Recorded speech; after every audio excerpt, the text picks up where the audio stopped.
What's up YouTube? In this video, we're going to talk about two stocks that I find to be good swing trade opportunities. If you like this kind of content, be sure to smash the like button down below and hit the subscribe button if you want more daily content revolving around the stock market, news, events, and good trade opportunities. Let's get into it.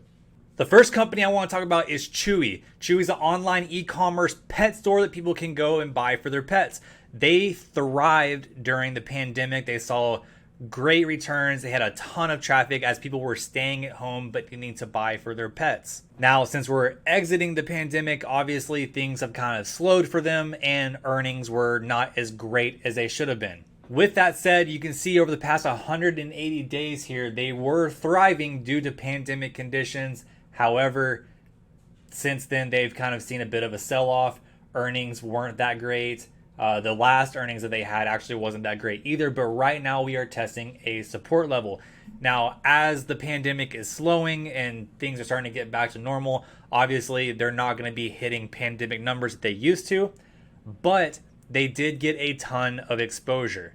Okay, they have a ton of returning customers. It's easy, it's convenient for people to buy for their pets. While we may not see highs of $120 for a while, Chewy still presents a good swing trade opportunity from this support line where we're at to just say back up to $89, which is a 20% return. I wouldn't hold my breath and try to hold this all the way back up to 120 for a 60% return.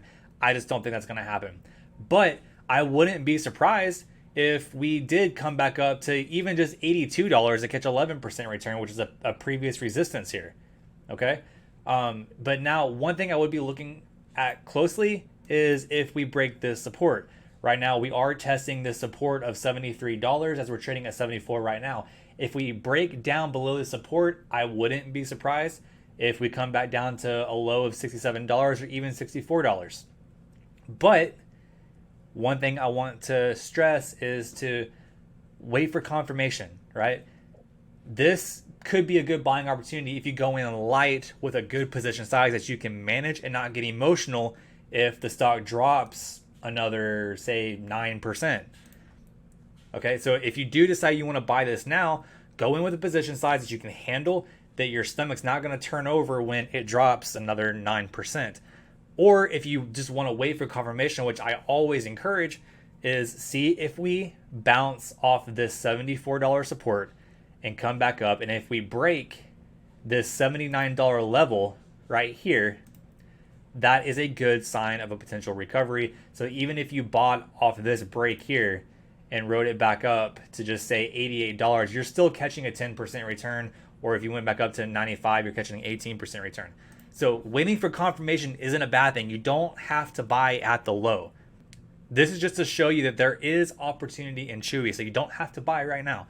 You can wait to see if we break down below support or if we break this little resistance area right here.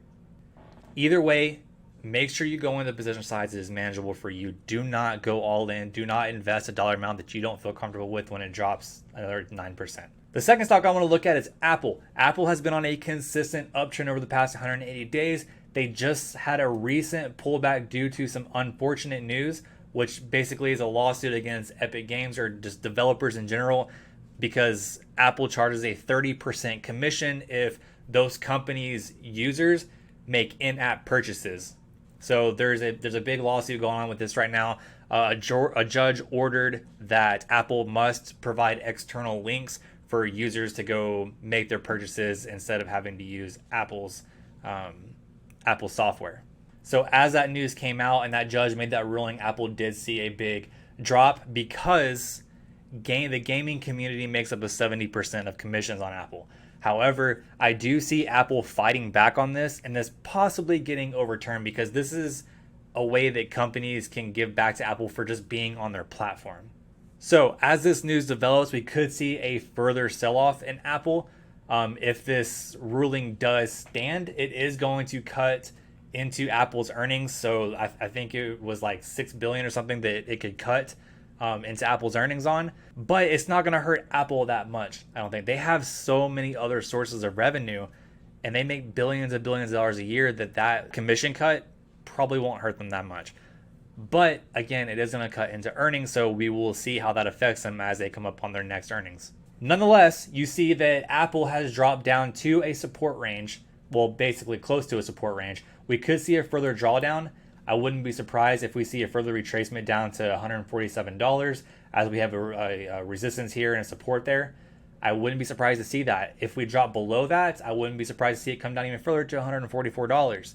I'm keeping a close eye on this, but as this news kind of tapers away, we could see Apple see a little bit of recovery. So what my plan is I'm going to go in with a small position size, a position size that I can manage and handle if it drops further. I'm not going to go all in on this. I'm not going to throw a ton of money at it, but I am going to get in on this little dip that we've had in Apple. Then when I get confirmation of it wanting to recover and wanting to go back up, then I'll start adding on to my position. But let's just say I chose to get in right now and I wrote it back up. That's a 4% return. If I went back up to its high, it's about a 6% return. I'm not too crazy about that return size. However, because Apple has been on such a big uptrend, this unfortunate news will eventually taper away and Apple will probably see recovery. So I'm willing to get in on it. Those are the two stocks that I'm paying attention to as far as swing trades go. If you like this kind of content, make sure to hit that like button down below. Hit the subscribe button. Let me know down in the comments what other stocks you guys are looking at, and so I can go take a look at them myself to see if it's a potential opportunity for me.